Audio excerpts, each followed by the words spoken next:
मंगलम भगवान वीरो मंगलम गौतमो गणी मंगलम कुंद कुंदार्यो जैन धर्मोस्तु मंगलम सर्वमंगल मांगल्यम सर्वकल्याणकारकम प्रधानं सर्वधर्माणां जैनं जयतु शासनं सहजानंद चैतन्य प्रकाशाय महीयसे नमो अनेकांत विश्रांति महिमने परमात्मने। आचार्य कुंद कुंद देव द्वारा रचित पंचास्तिकाय संग्रह नाम के ग्रंथ की 60 नंबर की गाथा। तो 59 नंबर की गाथा में यह प्रश्न रूप से गाथा उपस्थित की गई थी कि यदि जीव के भावों का कर्ता द्रव्य कर्म है तो फिर जीव बिना कर्तृत्व का तो हो नहीं सकता। तो इसका अर्थ ये हुआ कि जीव फिर द्रव्य कर्म का कर्ता हुआ, और ऐसा भी हो नहीं सकता कि एक द्रव्य अन्य द्रव्य का करे। तो ऐसा प्रश्न उपस्थित किया। तो फिर 60 नंबर की गाथा में समाधान किया था। अपन ने कल पढ़ा था, देखो दोबारा से गाथा टीका 3 पंक्ति की है, 4 पंक्तियाँ, कि व्यवहार से निमित्त मात्र पने के कारण जीव भाव का कर्म करता है, यानी औदैक आदि जीव भाव का कर्ता द्रव्य कर्म है। ये व्यवहार से निमित्त मात्र पने से कहा जाता है। और कर्म का भी जीव भाव करता है, ये भी व्यवहार है, ये भी निमित्त मात्र पने कहा जाता है। निश्चय से तो जीव भावों का ना तो कर्म करता है, ना कर्म भावों का जीव भाव करता है। वे यानी जीव भाव और द्रव्य कर्म के भाव वे कर्ता के बिना होते हैं, ऐसा भी नहीं है, क्योंकि निश्चय से जीव परिणामों का जीव करता और कर्म परिणामों का कर्म पुद्गल करता है। एकदम स्पष्ट व्याख्या है। इस पर गुरुदेव की अपन जो स्पष्टीकरण है वो देखते हैं। पेज नंबर 508 प्रवचन प्रारंभ हुआ वहीं से। यह पूर्व सूत्र में यानी 59वीं गाथा में कहे हुए पूर्व पक्ष के समाधान रूप सिद्धांत है। सिद्धांत है ये 60 नंबर की गाथा, सिद्धांत रूप कथन है। हाँ, ये सिद्धांत रूप समाधान है ना, समाधान रूप से यहाँ सिद्धांत को ही कहा गया है। व्यवहार से निमित्त मात्र पने के कारण जीव भाव का कर्म कर्ता कहा गया है ना। वास्तव में जीव निश्चय से अपने में विकार करे तो कर्म को व्यवहार से निमित्त कहो या उस कर्म को कर्ता कहो, ये व्यवहार कहो। कब कि जब वास्तव में जीव निश्चय से माने यथार्थ पने अपने में विकार रूप परिणमित होए, तब उस काल में द्रव्य कर्म को व्यवहार से निमित्त कहो अथवा व्यवहार से निमित्त देखकर कर्ता कहो। वो दोनों ही व्यवहार हैं। निमित्त कहना भी व्यवहार है और निमित्त को कर्ता कहना भी व्यवहार है। वास्तव में तो जीव अपने भावों का करता है और द्रव्य कर्म का कर्ता पुद्गल द्रव्य स्वयं है। देखो, व्यवहार से निमित्त मात्र पने के कारण जीव भाव को कर्म करता है, ऐसा कहने में आया है। यानी औदैक आदि जीव भाव का कर्ता द्रव्य कर्म है, ऐसा व्यवहार से निमित्त मात्र से कहने में आया है। कर्म का भी जीव भाव करता है, कर्म का भी जीव भाव करता है, वह भी व्यवहार है पारस्परिक। पारस्परिक कि जीव भावों के परिणमन काल में द्रव्य कर्म के उदय आदि भाव निमित्त हैं, और द्रव्य कर्म के बंधादिक भावों के काल में जीव के विकारी भाव आदि निमित्त हैं। वो सब में लगा लेना, औदैक औपसमिक, औदैक कहा, औपसमिक छायोपसमिक छायक में भी इसी प्रकार लगाया जा सकता है। क्या कहा समझ में आया? जीव भाव का कर्ता कर्म ये व्यवहार नय के निमित्त मात्र से, और कर्म का भी जीव भाव करता ये भी व्यवहार नय के निमित्त मात्र से कथन है, वास्तव में है नहीं। हाँ, कठिन, परंतु कठिन क्यों पड़ गया कि निमित्त के कथन को व्यवहार न मानकर उस कथन को हमने यथार्थ मान लिया, इसलिए अब जब यह यथार्थ सामने आया तो वो कठिन पड़ गया। दिक्कत ये हो गई। वैसे तो सीधी सरल बात है, कोई कठिन थोड़ी है, बात कठिन बिल्कुल नहीं है, लेकिन हमने हमारी बुद्धि में उस बात को समझो ठूस ठूस कर बैठा दिया है। क्या कि जितना जिनागम में निमित्त नैमित्तिक संबंध के आधार से जो व्यवहार कथन किए गए, हमने उन्हें यथार्थ मान लिया। अब वे यथार्थ मानकर बैठे हैं, अब जब ये यथार्थ सामने आता है तो कठिन पड़ता है। हाँ, वो पहले जो यथार्थ था नहीं, जो अयथार्थ था, झूठा था, कहने मात्र का था, उसको सच्चा मान के बैठे थे। अब जब ये यथार्थ 60 नंबर गाथा में आचार्य कुंद कुंद भगवान ने फरमाया, अब इसको बात समझ में नहीं आती। कुछ तो है, कुछ तो मदद है, कुछ तो उसमें असर करता है, अब इसका ये कुछ नहीं छूटता।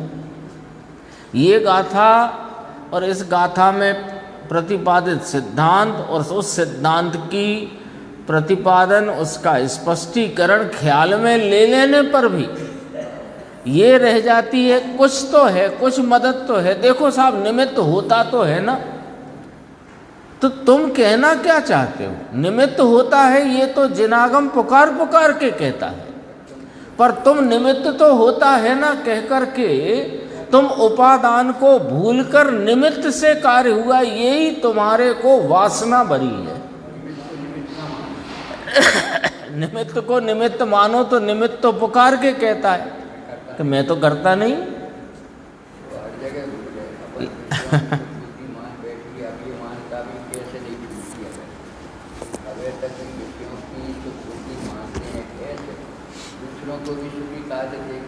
हाँ, विषय संयोग जिस पे ज़्यादा है तो वो ज़्यादा सुखी, जिस पे कम है वो कम सुखी, बहुत ही कम है तो महादुखी, है ना। दरिद्र है ये तो दरिद्र नाम संयोगों के नाम पर उसके पास बहुत कम है, तो संयोग कम है, घर द्वार नहीं है, धन संपत्ति नहीं है, सोने के जेवरात नहीं है, कपड़े भी कम है, बहुत दुखी है।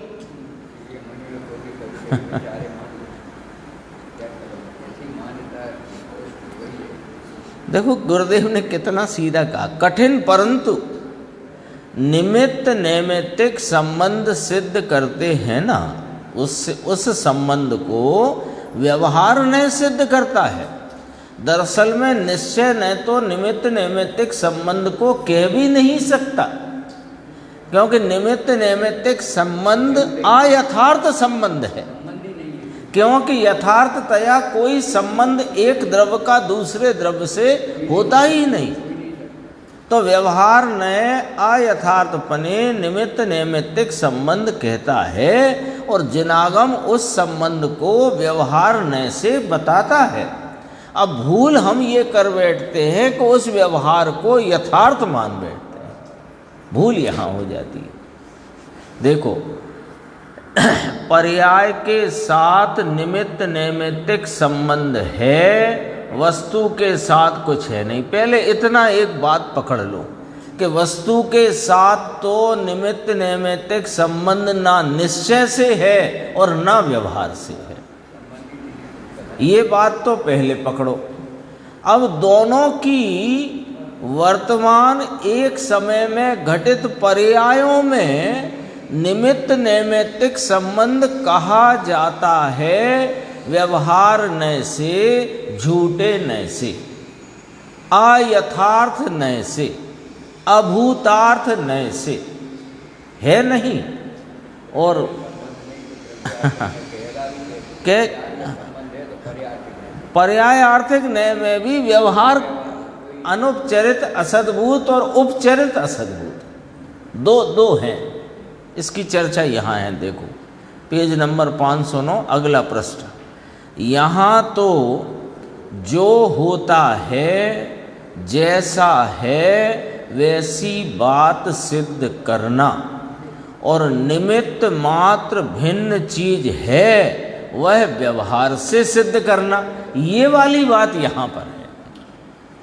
कहते एक एक लाइन में ऐसे खिलावट है गुरुदेव श्री की व्याख्या में, एक एक लाइन में सत्य का उद्घाटन एकदम सटीक और पेने पने और सरल। देखो दोबारा, यहाँ इस गाथा में अथवा इस अधिकार में, इस प्रकरण में क्या बताया जा रहा है कि जो होता है जैसा है वैसी बात सिद्ध करना। जनागम का काम क्या कि वस्तु स्वरूप बताना, तो वस्तु स्वरूप जैसा है वैसा वहाँ पे सिद्ध करना। अब देखो, निमित्त मात्र भिन्न चीज है वह व्यवहार से सिद्ध करना और प्रत्येक द्रव्य और उनका परिणमन स्वतंत्र स्वाधीन अपने अपने से है, ये बात सिद्ध करना। और ये दोनों बातें सिद्ध करना, दोनों बातें सिद्ध करना तो एक निश्चय से और एक व्यवहार से। दोनों यथार्थ हैं ऐसा नहीं हो सकता, ऐसा नहीं हो सकता। गुरुदेव कहते हैं दो नय हैं, दोनों नयों का विषय विरुद्ध है, विषय विरुद्ध है। यदि विषय विरुद्ध ना होता तो दो नय का काम क्या। द्रव्यार्थिक पर्यायार्थिक से देख लो तो द्रव्यार्थिक नय एक रूप रहने वाले भाव को बताता है और पर्यायार्थिक नय पलटते भाव को बताता है, विरुद्ध विषय है। निमित्त उपादान में देखो तो निश्चय उपादान को बताता है, व्यवहार निमित्त के द्वारा उपादान को समझाता है। देखो ये शरीर अथवा स्त्री, कुटुंब, मकान, परिवार, उसका कर्ता जीव को कहना वह, यहाँ गलत छपा था अनुपचरित, वह उपचरित असतभूत व्यवहार नय से करता है नहीं उसको कहना। ये व्यवहार का क्या सिस्टम है। व्यवहार का सिस्टम ही पूरे जिनागम में, चाहे कोई अनुयोग हो, प्रत्येक अनुयोग में पूरे जनागम में व्यवहार का सिस्टम ये है कि है नहीं उसको कहना, है नहीं उसे कहना, और है उसको वही कहना, ये निश्चय है। और जो है नहीं उसको कहना ये व्यवहार नहीं। सरल है, नय की व्यवस्था भी बहुत सरल है, कोई कठिन नहीं है। बस उसका अपने को वो पकड़ में आ जाना चाहिए, उसका कि कहाँ से पकड़ में आता है नय का। नय के द्वारा ही सारा कथन है ना, तो कहाँ कौन सा कथन किस नय से है ये बात पकड़ने में अपने आ जाए, मतलब उसकी अपने को चाबी मिल जाए, चाबी उसकी किस प्रकार लगती है ये समझ में आ जाए तो बहुत ही सरल है। नय भी सरल है और नय के द्वारा जनागम में जो निरूपण है वो भी सरल है। देखो यहाँ अपने आप आ जाता है कि जीव को शरीर आदि की क्रियाओं का, चेष्टाओं का, स्त्री पुत्र कुटुंब मकान परिवार का कर्ता कहना, अब अपने आप मालूम पड़ गया कि ये व्यवहार है। जीव भिन्न वस्तु है, स्त्री पुत्र कुटुंब मकान परिवार शरीर आदि भिन्न वस्तु है, तो अन्य वस्तु को अन्य वस्तु का कर्ता कहना ये व्यवहार है, और उसी वस्तु को उसके ही परिणाम का कर्ता कहना ये निश्चय है। यहाँ तो अभी ये बात है। फिर आगे जाएंगे तो द्रव्य और पर्याय, उनके बीच बात करेंगे तो पर्याय का कर्ता पर्याय है, द्रव्य नहीं, वो परम निश्चय नहीं है, और वो भी द्रव्य पर्याय के भाव भिन्नता का बोध कराने के लिए। देखो, है नहीं उसको कहना व्यवहार है। यहाँ कर्म नज़दीक है तो कर्म की पर्याय का जीव पर्याय को कर्ता कहना, द्रव्य को तो कह ही नहीं सकते, द्रव्य को तो कथन व्यवहार भी नहीं कर सकता। हाँ, द्रव्य के बीच में घटित नहीं होता है। बहुत बहुत सारा स्पष्टीकरण इन गाथाओं में, इस चलते अधिकार में बहुत आ गई है बात। देखो, कर्म की पर्याय, कर्म नज़दीक है, यानी एक क्षेत्र अवगाह्य है, आकाश प्रदेश की अपेक्षा समान क्षेत्र में है, तो कर्म की पर्याय का कर्ता जीव पर्याय को कहना वह अनुपचरित असद्भूत व्यवहार नय का कथन है। आ गया ना, अनुपचरित क्यों कि नज़दीक है, असद्भूत क्यों कि दोनों की सत्ता न्यारी न्यारी है। दो सत्ता धरने वाले दो भिन्न भिन्न द्रव्यों में एक की पर्याय को का कर्ता अन्य के पर्याय को कहना ये व्यवहार है।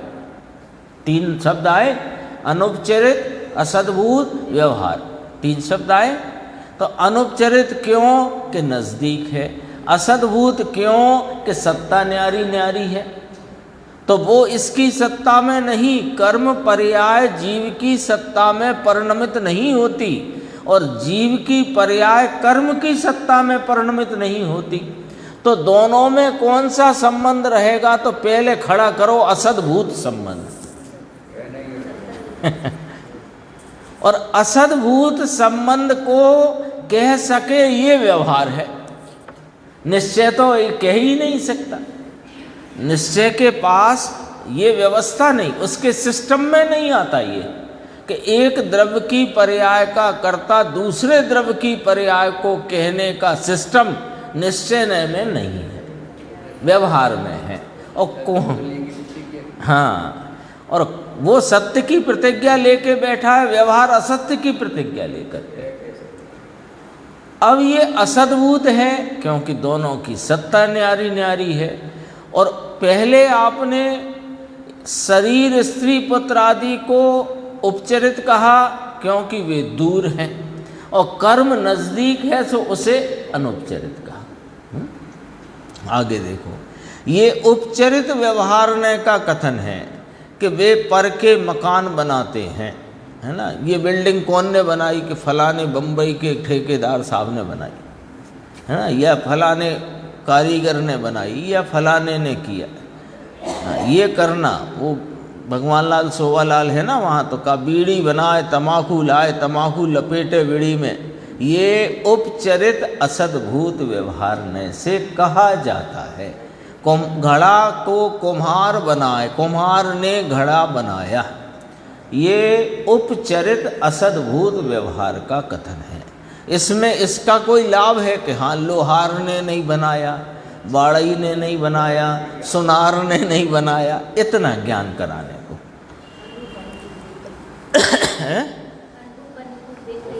हाँ, वो अनुरूप अनुकूल देखा, पर असद्भूत तो हैं ही, पर दूर के हैं तो उपचरित में आया, नज़दीक है तो अनुपचरित में आया। सब स्पष्ट है। और आगे चलते हैं। देखो, बहुत गंभीर इसमें गुरुदेव ने कहा। इसमें गुरुदेव ने समय सार की 272 गाथा को याद किया और उस गाथा के आधार से बहुत सूक्ष्म विवेचना इस निमित्त उपादान की यहाँ पर की है। थोड़ी पहले कही, फिर उसके बाद एक प्रश्न आया कि आप जैसा कह रहे हो वैसा हमें स्पष्ट नहीं हो पा रहा है ना। उसने संक्षेप में पूछा, दूर बैठा हो श्रोता तो ज़्यादा ना बोले, इतना कहा आप कहते हो वैसा स्पष्ट नहीं। यानी उनका तात्पर्य ये था श्रोता का कि आप जिस प्रकार से हमें समझा रहे हो हमको वो बात स्पष्टतया समझ में नहीं आ रही है। ऐसा करके उसने अपनी तरफ से निवेदन अनुरोध किया। तो उसको गुरुदेव ने यहाँ से जवाब दिया। थोड़ा सा ये सूक्ष्म है लेकिन विषय पक्का हो जाएगा उपादान निमित्त का। देखो, वह स्पष्ट ही है। उपादान वह निश्चय और निमित्त वह व्यवहार। ठीक है ना। तो निमित्त किसके लिए है, पहले अब ये समझना। निमित्त जो अन्य द्रव्य है उसका परिणाम उसके लिए उपादान, और जिसके कार्य की विवक्षा विवेचना की जा रही है वह उपादान है, और उसमें अन्य द्रव्य का परिणाम अनुकूल है तो उसे निमित्त कहा। जैसे कर्म का उदय रूप परिणाम जीव के विकारी भाव को अनुकूल कहा, तो यहाँ यदि जीव के विकारी भाव की विवेचना की जा रही है तो जीव का विकारी भाव उपादान गिना जाएगा और वह निश्चय है। और उस उपादान की विवेचना में, जीव के विकारी भाव की विवेचना में कर्म का उदय अनुकूल देकर उसे निमित्त कहा जाएगा। तो वो इस कार्य का उसे निमित्त कहना, कर्म का उदय कर्म में हुआ वो उसका उपादान है, लेकिन जीव के विकारी परिणाम की विवेचना में जीव का विकारी परिणाम उपादान, और उसमें जो निमित्त का परिणाम नाम कर्म का उदय वो अनुकूल देखकर उसे निमित्त कहा जाएगा। तो निमित्त कहने से ही व्यवहार खड़ा हो जाता है। दोनों अपने अपने उपादान की बात करो तो दोनों निश्चय, लेकिन एक को उपादान रखकर दूसरे को उसका निमित्त कहना सो व्यवहार। पॉइंट पकड़ना बराबर से। जय कुमार भाई साहब, पॉइंट यहाँ पर क्या है कि दो कार्य एक समय में हुए, एक जीव का विकारी परिणाम और एक उसी काल में उसी समय कर्म का उदय रूप भाव। अब दोनों को न्यारे न्यारे देखो तो दोनों अपने अपने उपादान और दोनों निश्चय। अब विवेचना की जाए सिर्फ जीव के विकारी भाव की, तो जीव का विकारी भाव क्या हुआ, कैसे हुआ, उस विवेचना में, उसकी विवक्षा में, उसके वर्णन में जब कर्म के उदय रूपी भाव को निमित्त कहो, बस निमित्त कहा सो ये व्यवहार हो गया और ये निश्चय रहा उपादान। जीव का विकारी परिणाम का कर्ता जीव है, ये निश्चय है, ये उपादान है, और इसमें कर्म का उदय निमित्त है, ये व्यवहार है। एकदम स्पष्ट है। बहुत गजब की बात है। इसमें तो बहुत गंभीर गुरुदेव ने लिया है। अपन चलते धीरे धीरे। उपादान वह निश्चय और निमित्त वह व्यवहार। ये बात अपन ने इतने विस्तार से यहाँ पर क्यों करी कि निमित्त नाम की कोई वस्तु जगत में होती नहीं। एक बात तो निमित्त नहीं होती, तो निमित्त होए तो फिर व्यवहार का विषय सदा ही रह गया। तो वो स्वयं के लिए तो निश्चय का विषय है, लेकिन जीव के उपादान के विवेचन विवक्षा और उसकी निरूपण में उसको निमित्त कहना, यहाँ व्यवहार खड़ा होता है। बाकी अपने अपने को, दोनों को न्यारा न्यारा देखो तो दोनों निश्चय है, लेकिन एक के कार्य में दूसरे को आरोपित करो तो व्यवहार होता है। किसमें है, अपने है ना कहीं गुजराती, ये देखो ये 59 लो देखो आया। अब जरा यहाँ से देखना, सिद्धांत में बहुत गजब की बात है। सिद्धांत में कार्य की उत्पत्ति के लिए दो कारण कहे गए हैं।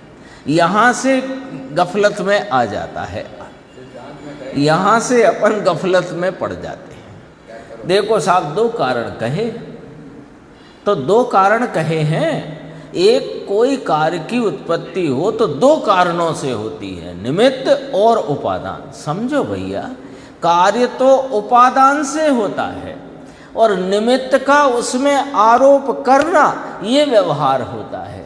तो निमित्त कारण अयथार्थ झूठा व्यवहार कारण है और उपादान निश्चय स्वरूप यथार्थ वास्तविक कारण है।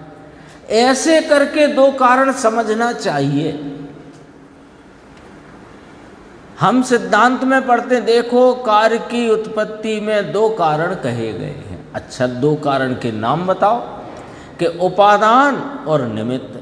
अच्छा, तो दोनों जो उपादान और निमित्त दो कहे गए तो उसमें एक उपादान है, एक निमित्त है, ठीक है ना। अब अभी अपन ने जो चर्चा करी उसमें उपादान निश्चय है और निमित्त व्यवहार है। व्यवहार माने अयथार्थ है, अभूतार्थ है, झूठा है नहीं, है नहीं। तो कहा कार्य की उत्पत्ति में, तो कहा कि ये तो कथन किया गया है कि कार्य की उत्पत्ति के दो कारण कहे। दरअसल कार्य की उत्पत्ति का कारण एक है स्वयं उपादान, और उस कार्य की विवक्षा की जाए तो उसमें निमित्त कारण के द्वारा इस उपादान का ज्ञान कराया जाता है। ये है मामला, समझना तो ऐसे पड़ेगा। इसलिए कहते हैं कि जिनागम के अभ्यास में शब्द के पीछे दौड़ने से काम नहीं चलता, माने वो मर्म समझ में नहीं आता। वहाँ सिद्ध क्या करना है, ये दृष्टिकोण लेकर के अपन जब उस आगम में जो कथनी आई हो उसका अभ्यास करेंगे तो अपने को उलझन नहीं होगी। शब्द के पीछे नहीं दौड़ सकते, क्योंकि शब्द के पीछे दौड़ोगे, यद्यपि आगम में उसके लिए अच्छा शब्द इस्तेमाल नहीं किया, मैं बोल भी नहीं रहा, शब्द के पीछे दौड़ना ही कह रहा हूँ। हाँ, शब्द मिलेक्ष कहते हैं उसको, पर मैं नहीं कह रहा हूँ। पर शब्द के पीछे दौड़ना, तो शब्दों को कहा ही क्यों कि मर्म बताने को। तुम मर्म तो समझना नहीं चाहते और अपनी बुद्धि डाल करके उसमें उन शब्दों से अपने प्रकार का अर्थ खड़ा करना चाहते हो। और तुम्हारा प्रकार तो जब तक तुम संसार में परिभ्रमण कर रहे हो बिना इस शुद्धात्मा के अनुभव बिना, तो तुम्हारा तो विपरीत ही है, स्पष्ट है, सर्टिफाइड है। देखो द्रव्य की, अब यहाँ देखो, एक उपादान एक निमित्त, बहुत अच्छा समझाया गुरुदेव ने। द्रव्य की शक्ति का नाम उपादान है।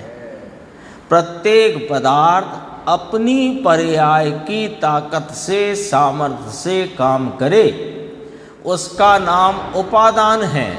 और सहकारी कारण साथ में दूसरी चीज निमित्त रूप होए, संयोग रूप सहकारी कारण का नाम निमित्त है। दूध में शक्कर डाली और चम्मच, इससे मीठा हुआ, चम्मच से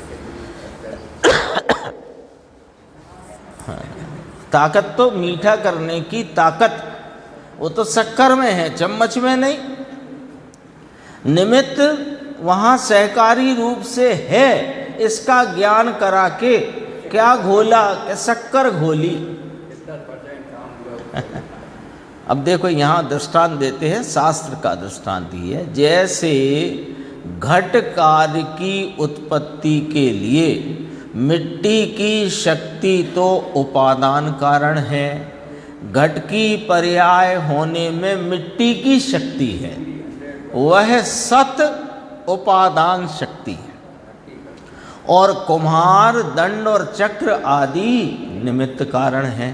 इसलिए निश्चय से मिट्टी घट की पर्याय की करता है, मिट्टी घट पर्याय की करता है, कुम्हार नहीं। समझ में आया?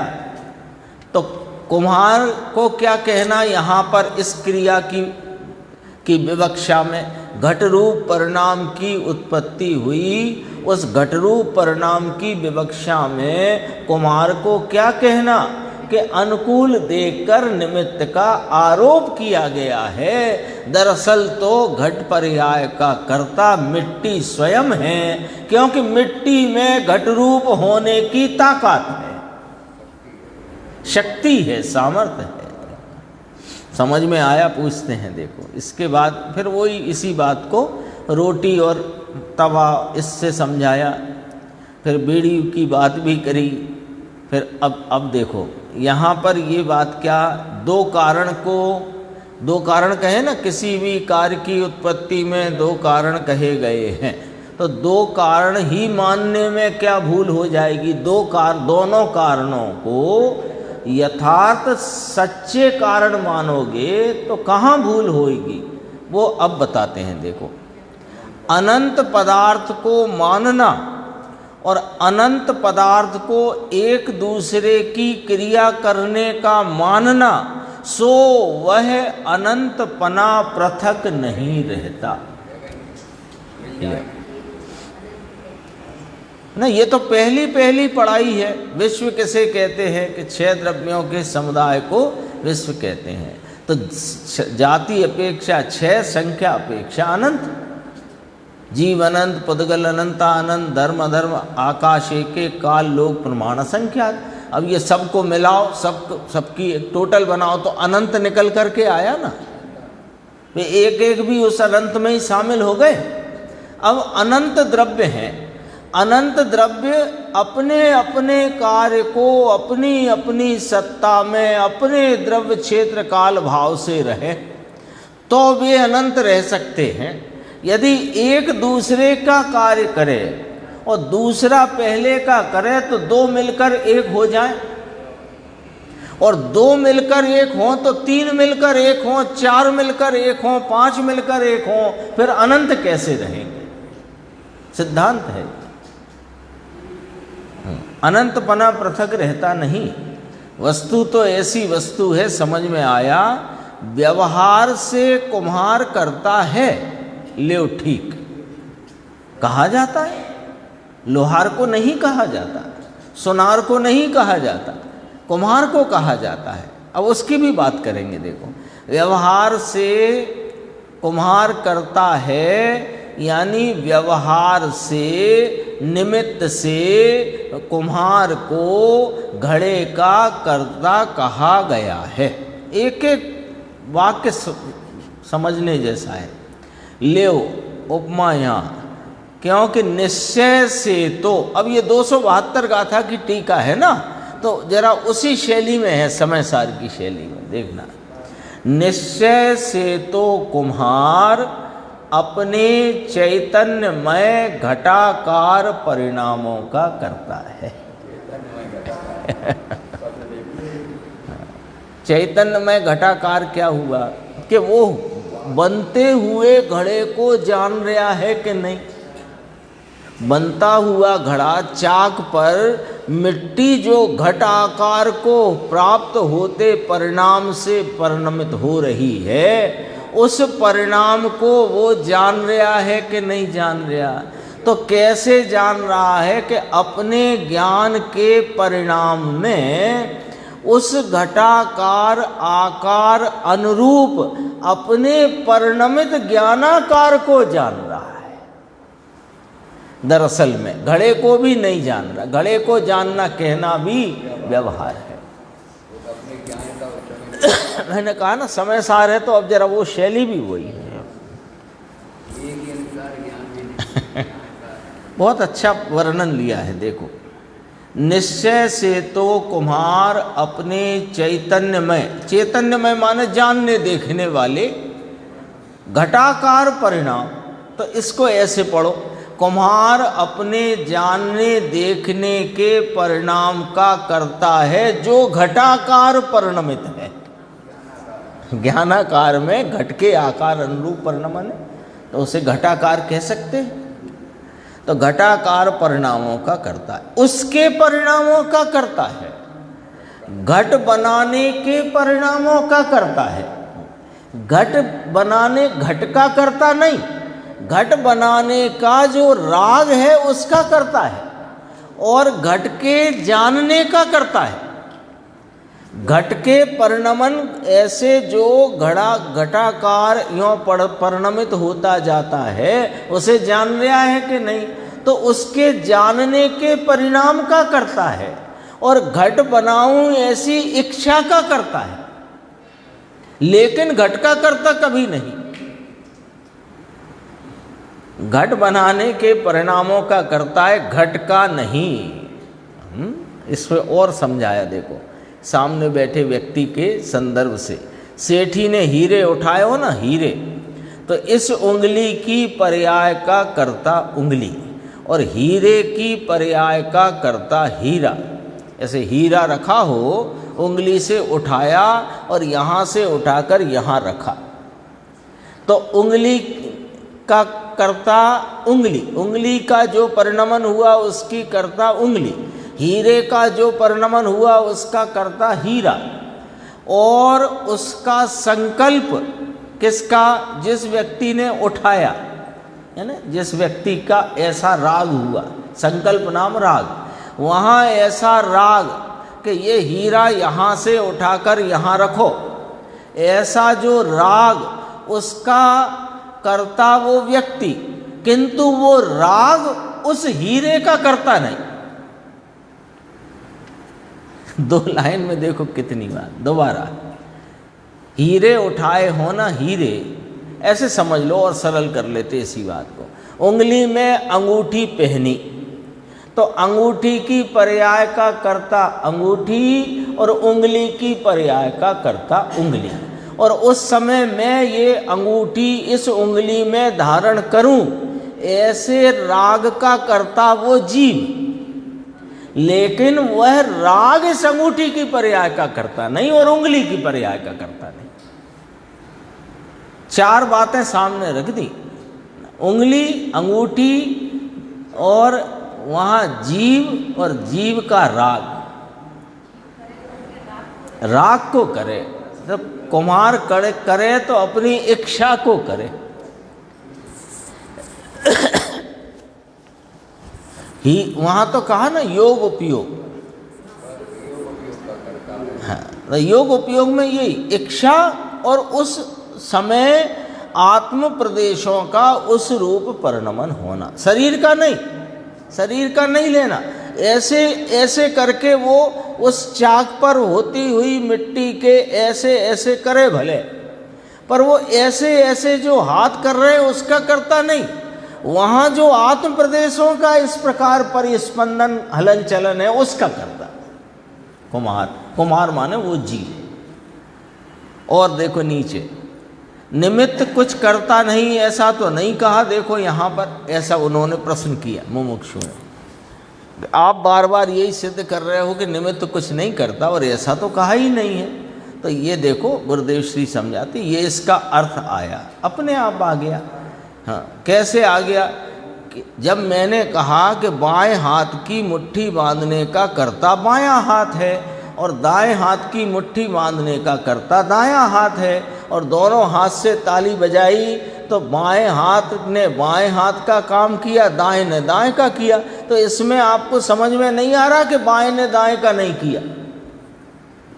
अपने आप आ रहा है कि नहीं स्पष्ट हो करके? वो बात आ रही है इसमें। ये अलग से कहने की दरकार नहीं कि बाएं ने दाएं का नहीं किया। बाएं ने बाएं का किया, दाएं ने दाएं का किया, तो अपने आप सिद्ध है कि बाएं ने दाएं का नहीं किया। निमित्त रूप जो कुम्हार कहा जाता है उसने अपने ज्ञानाकार रूप परिणाम को और राग के परिणाम को किया, और मिट्टी ने घट परिणाम को किया। तो इसमें आपको समझ नहीं आया कि घड़े को कुम्हार ने नहीं किया? आ गया कि नहीं आ गया? अपने आप आ गया ना? नहीं आया। जब घट परिणाम को मिट्टी ने किया और कुम्हार ने उस संबंधी जानने के परिणाम को और घड़ा बनाने की इच्छा के राग के परिणाम को किया। तो इसमें स्पष्ट हो गया कि कुम्हार ने घड़े के परिणाम को नहीं किया। आ गया ना? उसको यहाँ समझाते हैं। थोड़ी सी भाषा इसकी जटिल है पर समझ आएगी। देखो, ये इसका अर्थ आ गया यहाँ। देखो, घटाकार परिणाम वहाँ कुम्हार घट की पर्याय का कर्ता, तो जहाँ उपादान कारण। घटाकार परिणाम वहाँ कुम्हार उस घटाकार, उस घट की पर्याय का, जो ज्ञान में घट निर्मित है, उसका कर्ता कुम्हार, वो उसका उपादान कारण। सो वहाँ निश्चय नहीं। और जहाँ निमित्त कारण कहा जाए सो वहाँ व्यवहार नहीं। और यदि ना कहा जाए, ना कहा जाए, वो उसने कहा था ना, इसमें तो कहा नहीं, तो गुरुदेव समझाते हैं, यदि ना कहा जाए तो चैतन्यात्मक घटाकार परिणाम का कर्ता सर्वथा प्रकार निश्चय न घड़ा ही है। और कुम्हार तो अचेतन घट चैतन्यात्मक घटाकार परिणाम का कर्ता किस प्रकार होगा? आ गया? दोनों घड़े आ गए। दो घड़े समझना। एक उसके ज्ञान में निर्मित होता ज्ञानाकार में परिणमित घट, और एक मिट्टी जो घटाकार रूप परिणमित है, वो वाला घड़ा। दो घड़े ख्याल में लेना। जैसे दर्पण हो तो दर्पण के सामने कोई अपन ने मान लो वृक्ष आ गया सामने, तो दो वृक्ष हैं कि नहीं वहाँ? एक दर्पणाकार वृक्ष और एक वृक्षाकार वृक्ष, दो हुए ना। तो ऐसे एक ज्ञान में परिणमित घट, ज्ञान में घट परिणमित हो गया। अरे ज्ञान में ज्ञानाकार रूप परिणमन जो घट के आकार अनुरूप है, वो वाला घट, और एक मिट्टी का घट। ख्याल में आया ना? कठिन तो नहीं है, सरल है। देखो, तो चैतन्यात्मक घटाकार परिणाम, ये कौन है? ज्ञान में बनता हुआ घट, उसका सर्वथा प्रकार ये निश्चय न से ज्ञान में परिणमित घड़ा, वो उसका कर्ता कुम्हार। और कुम्हार तो अचेतन घट, वो अब कुम्हार को ना लेकर के कुम्हार का परिणाम लिया और मिट्टी का परिणाम लिया, क्योंकि परिणाम में निमित्त होता है ना। तो कुम्हार अचेतन घट चैतन्यात्मक घटाकार परिणाम का कर्ता किस प्रकार होगा? वो अचेतन घट जो सामने घड़ा है, चाक पर चढ़ा हुआ, वो घड़ा इसके कुम्हार के जीव के ज्ञान में बनते हुए घट का कर्ता नहीं हो सकता। बहुत गंभीर है ये, समय सार की शैली यहाँ पर ली। वही गाथा ही 272 नंबर की अपने यहाँ 2 साल पहले चली थी। 272 नंबर की गाथा 7-8 दिन चली थी ये वाली गाथा, 272 नंबर की। दोपहर कोई देखो, कुम्हार तो अचेतन घट माने वो मिट्टी का घट, उस चैतन्यात्मक घटाकार परिणाम जो इसके हुए, उसका कर्ता वो अचेतन घट कैसे हो सकता है? जी, वो कुम्हार नाम से पुकारते ना, कुम्हार नाम का जीव पदार्थ, उसका ज्ञान का परिणमन, उस ज्ञान के परिणमन में परिणमित होता घटाकार भाव, उस ज्ञान में परिणमते घटाकार भाव का कर्ता वो अचेतन घड़ा कैसे हो सकता है?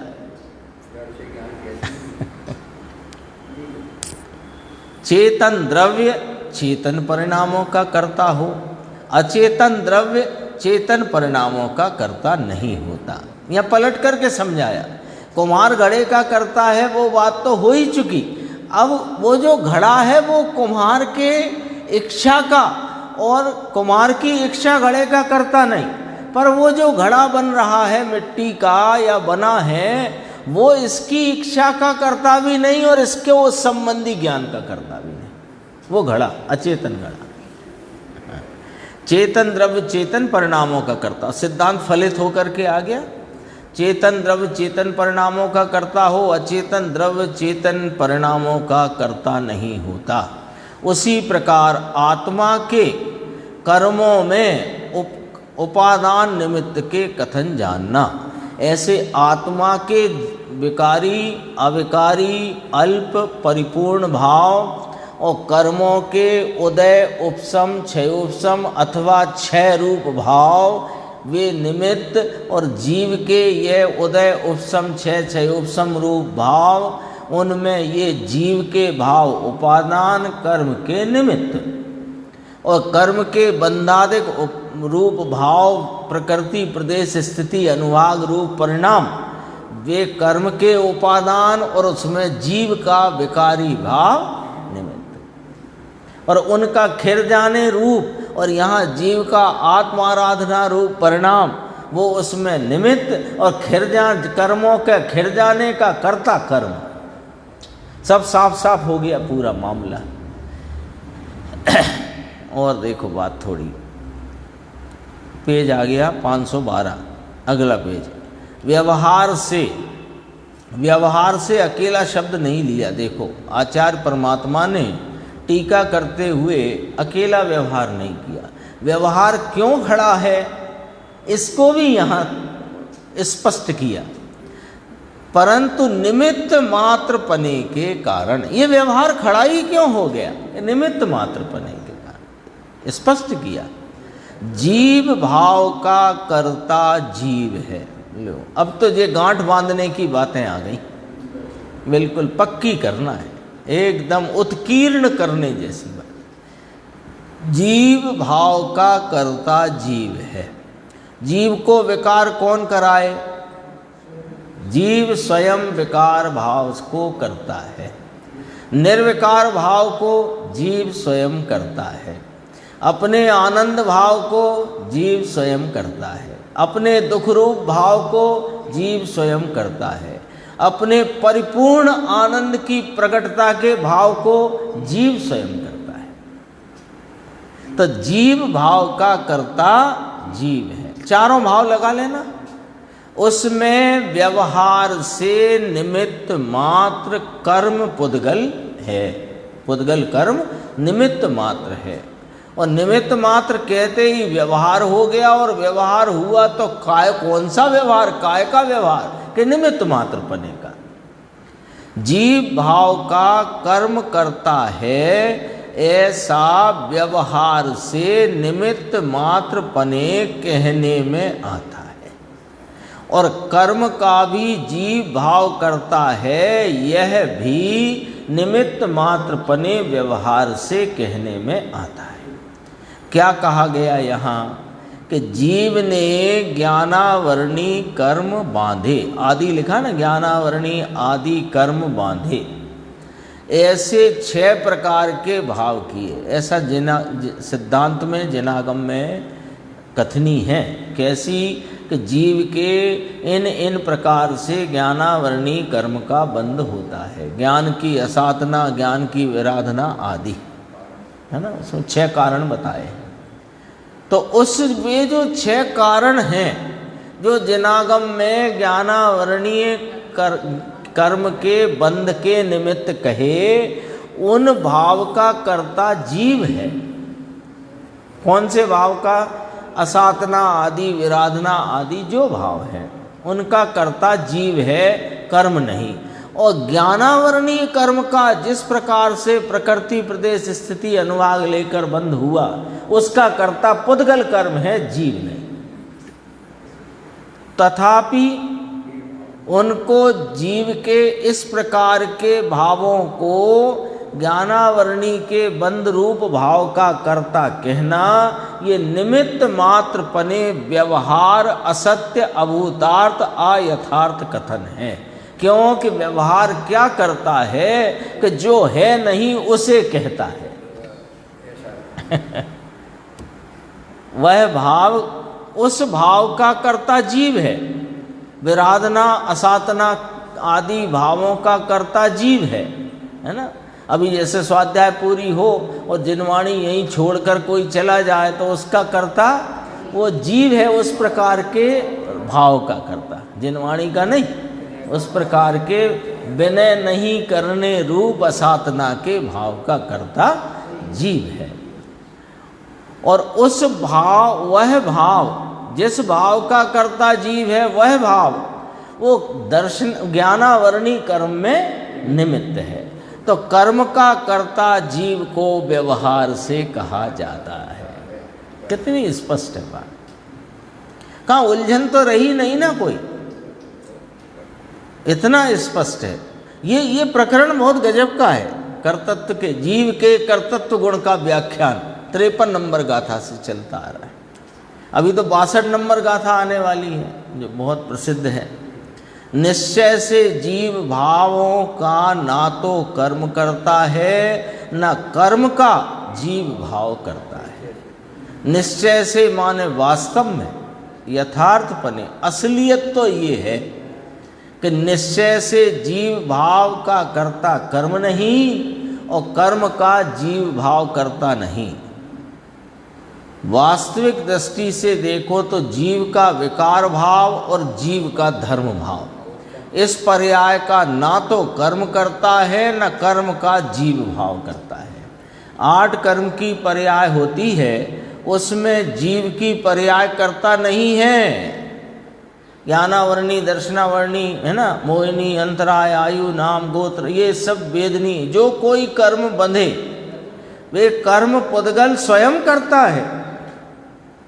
तो जीव ने कर्म बांधे, ये बात व्यवहार से निमित्त मात्र पने के कारण कही जाती है। वास्तव में जीव ने आज तक एक कर्म परमाणु को बांधा नहीं है।